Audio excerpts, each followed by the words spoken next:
Ugniagesių vardu noriu pasveikinti visus kauniečius su praėjusiom gražiom šventėm ir noriu palinkėti gerų metų, saugių metų ir kad nelydėtų jūs nelaimės. Naujųjų metų naktį budėsiu aš, operacinio vadovavimo skyriaus vyresnysis specialistas, ir Kauno mieste gyventojų saugos 60 ugniagesių, kurie bus pasiruošę bet kuriuo metu padėti bet kuriam papuolusiam į bet kokią nelaimę.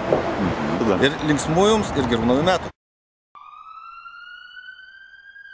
Esu Kauno miesto greitosios medicinos pagalbos stoties gydytoja Irena Andrijauskienė.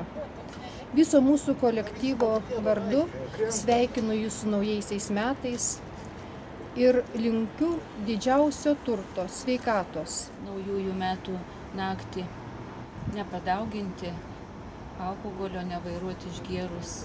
Labai daug traumų būna, saliutus leidžiant. Saugokit save ir kitus.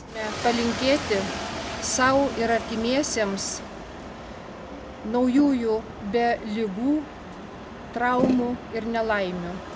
Sėkmingų metų visiems.